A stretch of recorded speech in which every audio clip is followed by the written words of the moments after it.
One of the fragrance notes I am most particular about is cherry.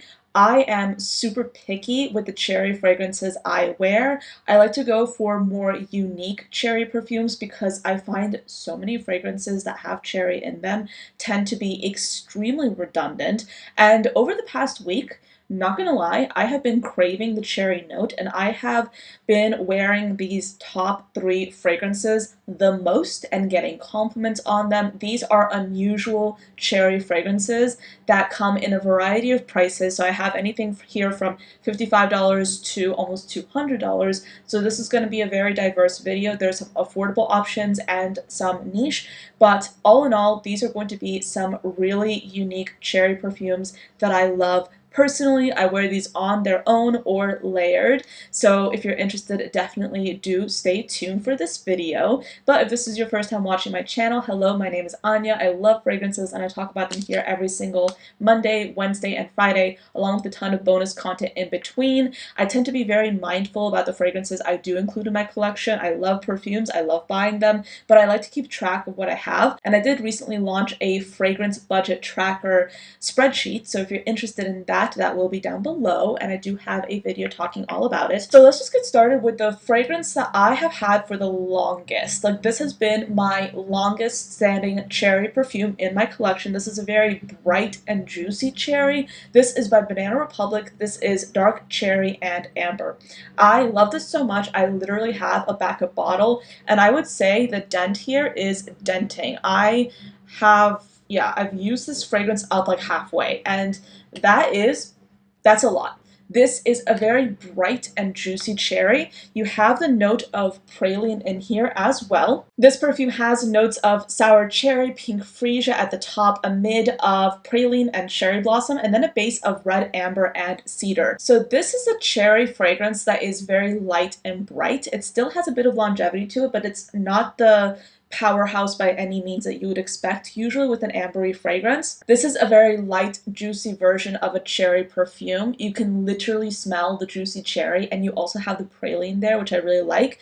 And I like how the florals here, they don't overtake the fragrance. Yes, this is a fruity floral, but it's very, very gourmand too. And if you like something that's more gourmand and you also want something that's cherry but you don't want anything that's too typical, this is honestly a really good one to try. I can see this easily being worn by a variety of different ages. It's not too mature, but it's not too playful, because I feel like a lot of cherry fragrances, sometimes they lean a little bit too playful, and I want something that's different, and I like how the amber here kind of grounds that fragrance. So yes, this one is one that I've had for a really long time, and it's still one of my absolute favorites. Again, this is Banana Republic's Dark Cherry and Amber. Let's go for something that's a little bit more unusual. This is a perfume that I have had for, I think, like, it hasn't been a year. It's been a few months. This is a perfume that I've had for a few months, and I love this. It's one of my favorites from this brand, and this is one of my favorite brands. This is Theodoros Kalotinis Cherry Powder. Now, Cherry Powder launched with Pear Gelato, which is another fragrance that's very good from the brand. But Pear Gelato kind of overtook this fragrance in terms of popularity. I think Creme Brulee also launched with that fragrance. I believe that's what it's called, and then they had another Fougere fragrance. And Cherry Powder kind of got overlooked. And to be honest, it's one of my favorites from the brand. This is like a very like fun, I would say Barbie version of a cherry fragrance. I smell this and this is giving playful and fun. This is really, really fun. Like, think Mallow by Soradora or Birthday Cake by Marissa Zapas. This is a fragrance that is in that same playfully sweet family, but still has a bit of complexity to it. And I absolutely love this. If you love powdery fragrances by any means and cherry, this is one to try. It smells like baby powder and cherry to some noses, and I do get that interpretation as well, but I really do get like a girly Barbie kind of aesthetic with this for some reason, so that's just my interpretation. But this does have notes of powdery notes, cherry, macarons, and milk. I don't get the macarons and milk as much. Maybe kind of. But this fragrance primarily, oh my gosh, I love this. This is a powdery cherry perfume, and the opening is so bright and juicy, but then the dry down really leans into those powdery facets. It almost smells like cosmetics, almost. Like, you know, like old school powder. I really like this. It's an unusual take on a cherry fragrance. Again, not typical at all. It's a very unique smelling scent, but you have to appreciate powdery fragrances to be able to pull this one off because it's, I don't want to say mature. I don't know. It's kind of mature. It's a mature version of a cherry perfume, but it's very unusual. I really, really like it. It tends to be very bright and zesty as well. But there's just a lot going on here. It's a complex fragrance, but you have to like powdery fragrances to appreciate this. And I personally love powdery fragrances, so this is naturally one of my favorites, and I've been wearing this one a lot. Next, I have a fragrance that I have been wearing, I would say, the most out of this entire week. Usually I do weekly fragrance favorites, and one of the reasons why I haven't done one this week and I'm doing this video instead is because literally these are the 3 fragrances I've been wearing, and I don't think I've been wearing anything else. And this is like my most worn fragrance, and I think I've like made a dent just from wearing it so much this week. I'm talking about Paulina Char's Venom of Love. Well, technically this is a collaboration between Paulina Char and Navitus.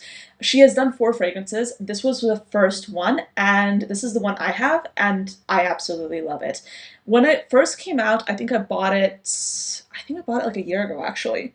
Yeah, I bought it a year ago, and I wore it, I liked it, but I don't know what it is, but I tried it recently and I was like, holy smokes, this is so good. It literally smells like chocolate cherry candy. It smells so good. I've been wearing this a lot. It's literally so good. This is the fragrance for this time of year when there's a chill in the air, when you want to feel cozy but gourmand but sophisticated. This is good, and I'd say this is probably one of the more seductive fragrances in this video. Cherry can be like one of those seductive notes. I think like guys specifically really do love cherry for some reason. I don't know what it is, but this is easily one of those seductive fragrances. I mean, Venom of Love, of course, but this perfume has notes of sour cherry, liqueur, and bitter almond at the top, a mid of cherry, chocolate, Turkish rose, and Egyptian jasmine, and then a base of almond, amberwood, vanilla, and whipped cream. So I'm like literally spraying this over cherry powder, but I've been wearing like all these fragrances interchangeably and together. But this fragrance, in the opening, you literally smell like a chocolate covered cherry, and then it like dries down into like almost like a vanillic scent. It's so good. You definitely smell like the chocolate and cherry throughout. It opens up rather intense, but then it dries down into something that's very gourmand and cozy. It smells amazing. It literally smells like chocolate covered cherries. I don't smell too much of the boozy facets. I don't explicitly smell the whipped cream, but literally, even though it has all these notes, I would say, to put it very simply, I smell chocolate, cherry, and vanilla in the most hyper-realistic way possible. This is literally like cozy cuffing season perfume. And I filmed a video talking about like my cuffing season fragrances, and I don't think I included this fragrance in that video, and I probably should have, but like honestly, it's fine. Life goes on. But this is really good. I've been wearing this a lot. I've been wearing this literally, I think, just about every single day, and I've been getting compliments on it. I probably should do a video talking about like my favorite Navitus fragrances, because I feel like people have a lot of judgment about Navitus, and to some extent I do understand that. I feel like sometimes when fragrances can get really hyped up, people try them and they either like them or they dislike them, right? But there's so many gems from Navitus that I truly, truly love and appreciate, so I probably will be doing a video talking about them in the near future. But Venom of Love, so good. This is an excellent perfume. And I love it. It's one of my favorite cherry fragrances, and I'm just so happy to have this in my collection because it's just really, really good. So if you want a photorealistic cherry with chocolate, this is the fragrance, and I've literally sprayed it on like 5 or 10 times already. But yeah, those are like my 3 gems of cherry fragrances. These are my special ones. These are the ones I truly, truly love and appreciate. But let me know, do you have any specific cherry perfumes that you love? I, again, tend to be very picky with mine, so these are definitely more unusual scents that I genuinely gravitate towards. But yeah, again, let me know your thoughts. But thank you so much for watching till the end of this video. I hope you enjoyed it and found it useful, and I'll see you next time. Bye!